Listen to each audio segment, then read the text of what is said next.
వచ్చి ప్రసాదం తీసుకో. నిన్నే. పదమ్మా, మన ఇంటికి వెళదాం పద. నేను రాను. నీకు రాముకి పెళ్లి జరగడం, రూపం ఏదైనా మానసికంగా నువ్వు సంతోషంగా ఉండాలంటే ఇదొక్కటే మార్గం.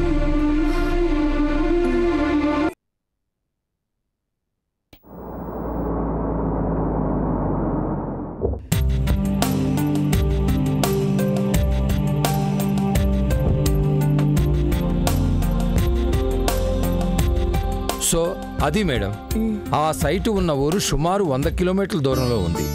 మంచి ఇన్వెస్ట్మెంట్, ఫ్యూచర్లో బాగా అభివృద్ధి చెందుతుంది. అక్కడికి వెళ్ళి రావడానికి ఒకరోజు సరిపోతుందా? చాలకపోవచ్చు. మధ్యదారిలో ఫారెస్ట్ ఏరియా ఉంది. మనం రేపు పొద్దున్నే బయలుదేరినా చీకటి పడేలోగా తిరిగి రావటం చాలా కష్టం మేడం. ఏమయ్యా మేనేజర్, అంత దూరం ప్రయాణమా? పైగా రాత్రుల్లో తిరిగి రావడం కష్టమా? ఏం అక్కర్లేదు అత్తయ్య. ఆ సైట్ ని చూడాలంటే వెళ్ళిరాక తప్పదు కదా. అయితే మాత్రం అడవిదారంటున్నారు. ఏదైనా ప్రమాదం జరిగితే? అయ్యో అమ్మగారు, అడవిదారంటే పెద్ద పుల్లు సింహాలు ఉండవు. నువ్వు చూసావా? ఆహా, నువ్వు చూసావా అని. ఉండవు. ఉంటే నువ్వేం చేస్తావు? మేడం, నా వల్ల కాదు, మీరే చెప్పండి. అత్తయ్య, ఏం భయం లేదు. ఒక్క పూట ప్రయాణం. అది కాదమ్మా, చీకటి పడేలోగా రాకపోతే అక్కడ వసతి ఏర్పాట్లవి అవన్నీ నేను చూసుకుంటానమ్మా, నాకు వదిలిపెట్టండి. అంటే వెళ్ళక తప్పదన్నమాట. అత్తయ్య, బిజినెస్ అన్నాక చిన్న చిన్న ఇబ్బందులు ఉంటాయి. మరేం పర్వాలేదు. అక్కడ భూముల్ని కొంటే మనకి చాలా ఉపయోగం. సరే, ఇక తప్పేదేముంది, అలాగే వెళ్ళిరా. కానీ రేపు చీకటి పడేలోగా వచ్చేయాలి, అంతే. అమ్మయ్య మేడం, మరైతే రేపు పొద్దున్నే వస్తాను. మీరు రెడీగా ఉండండి. పెద్దమ్మ గారు, వస్తాను. గుడ్ నైట్ అత్తయ్య.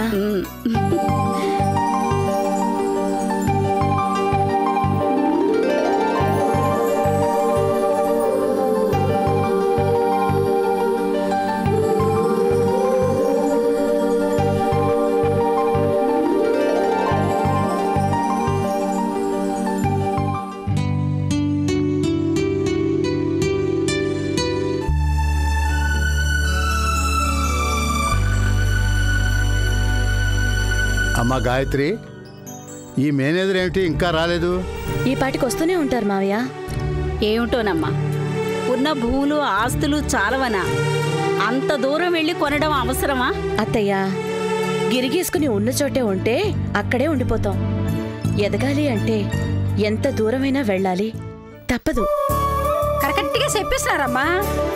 మరి నన్ను రానిదేటి మా శ్రీకాకుళం నుంచి? నువ్వు నోరు మూసుకోవే.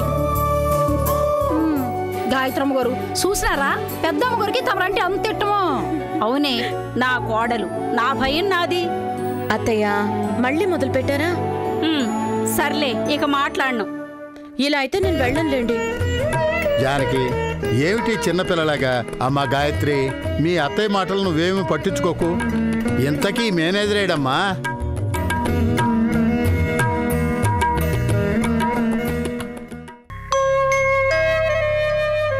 ఏమయ్యా మేనేజరు, ఇప్పుడా నువ్వు వచ్చేది? బయలుదేరదామా? మేడం, అది ఏమిటయ్యా నీడు నవ్వుతావేమిటి? ఏం జరిగింది? చెప్పండి, ఏదైనా ప్రాబ్లమా? అవును మేడం, మా ఆవిడికి ఒంట్లో బాగాలేదు. రాత్రంతా జ్వరం, మూసిన కన్ను తెరవకుండా పడుకుంది. హాస్పిటల్కి తీసుకువెళ్ళాలి. అందుకని అన్నీ ఏర్పాటు చేసుకున్నాక ఇదేమిటయ్యా? ఏం చేయాలి పెద్దయ్య గారు? జ్వరాలు చెప్పిరావు కదా. ఏటమ్మా ఇప్పుడు ఏడ్చేస్తారు? మరి చేసేదేముంది, నేను ఒంటరిగానే వెళ్తాను. ఏమిటి, అంత దూరం ఒంటరిగా వెళ్తావా? అదే అడవిని దాటుకుంటూ? ఏం పర్వాలేదు అత్తయ్య.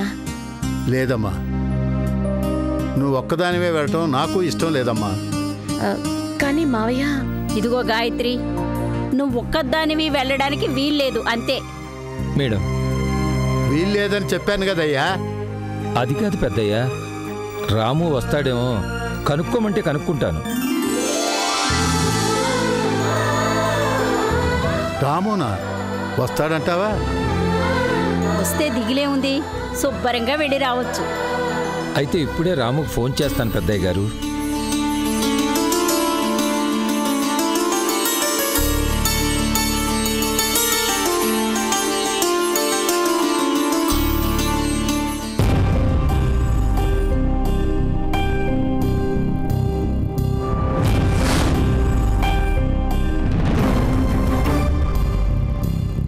ఆ రోజు తర్వాత మళ్ళీ ఏమంటాడో ఏమో. ఆ బాబు ఏటి అనుకోడయ్యా, తప్పకుండా వస్తారు, చూస్తా ఉండండి. ఏమోనే, వస్తే మంచిదే, మాకు నిశ్చింతగా ఉంటుంది.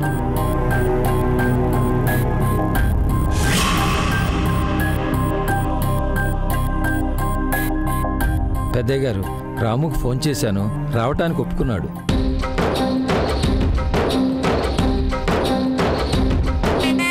మరి ఇంకే పోసే నూకాలు, అతను వచ్చేలోగా తినడానికి అన్నీ సిద్ధం చేసి పెట్టు.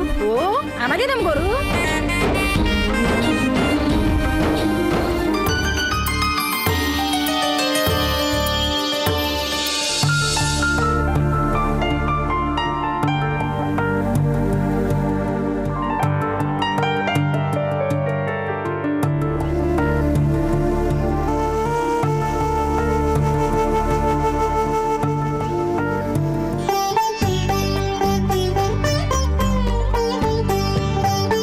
పోసే నూకాలు, కాఫీ ఫ్లాస్కో పెట్టేవా?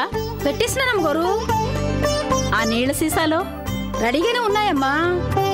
మరి దారిలో తినడానికి చేసినవన్నీ అవి కూడా భద్రంగా ఎట్టిస్తున్నాను. అత్తయ్య, ఏంటి హడావిడి ఒక్కరోజు ప్రయాణానికి? అయితే మాత్రం అన్నీ కావద్దు. చూసావమ్మా, మీ అత్తయ్యకి కోపం వచ్చినా సంతోషం వచ్చినా అన్నీ ఎక్కువే. అవును, తమరికి మహా తక్కువైనట్టు. అత్తయ్య, సర్లే అమ్మా, ఏదో నా ఆరాటం నాది. అన్నీ సిద్ధం చేశాను, దేనికి ఇబ్బంది పడొద్దు. జాగ్రత్తగా వెళ్ళిరా అమ్మా. అలాగే.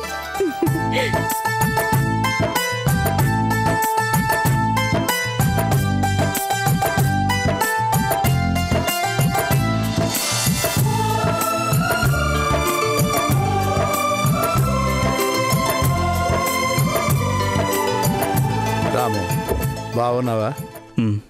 ఇలా పిలిపించినందుకు ఏమనుకోలేదు కదా? అదేం లేదు సార్. మేడం, టైం అయింది, బయలుదేరండి. రాము, చెప్పిందంతా గుర్తుందిగా? గుర్తుంది. ఇదిగో రాము, అసలే అడవిదారట, జాగ్రత్త. జానకి, అంతా రాము చూసుకుంటాళ్లే. అమ్మా గాయత్రి, చీకటి పడక ముందే బయలుదేరండి అమ్మా. అలాగే మావయ్య. మేడం, అక్కడ వాళ్ళకి ఫోన్ చేసి చెప్పాను, ఎలాంటి ప్రాబ్లం ఉండదు. అవసరం అనిపిస్తే నాకు కాల్ చేయండి. తప్పకుండా. అత్తయ్య, వెళ్ళొస్తాను. మంచిదమ్మా. ఏం ప్రయాణాలో ఏమిటో, జాగ్రత్తగా వెళ్ళిరండి. మేడం, బయలుదేరదామా? వెళ్ళొస్తాను మావయ్య. మంచిదమ్మా.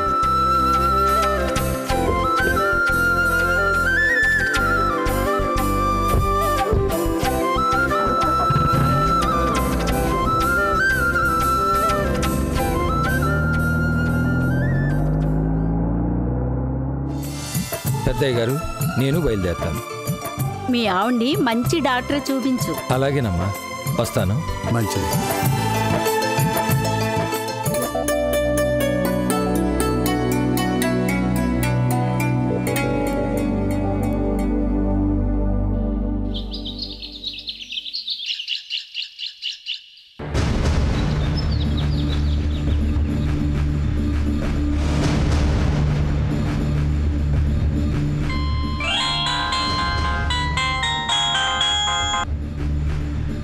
హలో. హలో డాక్టర్ కళ్యాణ్, అంతా సక్సెస్. ఏంటి మేనేజర్ గారు, అంతా అనుకున్నట్టే జరిగిందా? మా ఆవిడికి జ్వరం అని అబద్ధం చెప్పి రాముని పిలిపించాను. మన ప్లాన్ ప్రకారం వాళ్ళిద్దరూ ఒంటరిగా వెళ్ళేలా చేశాను. ఈ ప్రయాణంతో అయినా వాళ్ళిద్దరికీ కొంచెం చనువు ఏర్పడాలి. దాగుడు మూతల తెరలు తొలగిపోయి రాము గాయత్రి మానసికంగా దగ్గరవ్వాలి.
కాఫీ.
గాయత్రి గారు మీరేనా?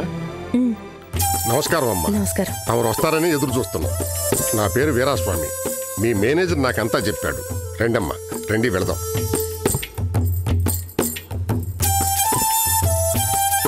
ఈ చుట్టుపక్కల నాకు 200 ఎకరాల దాకా భూమి ఉందమ్మా. ఏదో మా తాత ముత్తాతల పుణ్యమని చాలా సంతోషంగానే ఉన్నానమ్మా.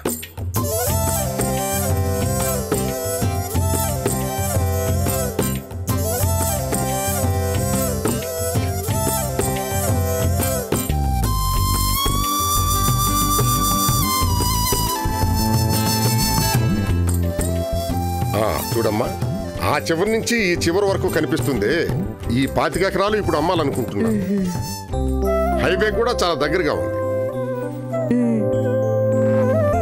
మీ మేనేజర్ చెప్పినట్టు ఫామ్ హౌస్ కట్టాలన్నా తోట పెంచాలన్నా బాగా అనుకూలంగా ఉంటుందమ్మా. చూడండి, నచ్చిందంటే అప్పుడు మాట్లాడదాం.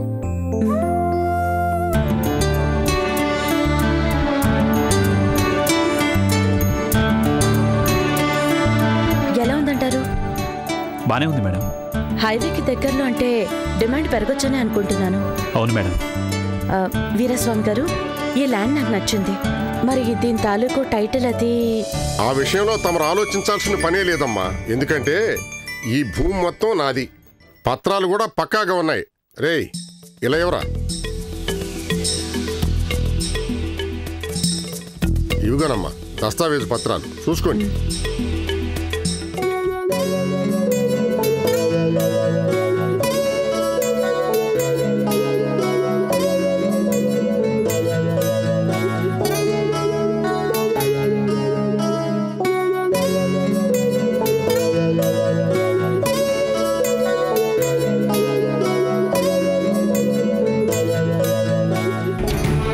ఓకే వీరస్వామి గారు, నాకు ఈ డీల్ ఓకే. చాలా సంతోషం అమ్మా.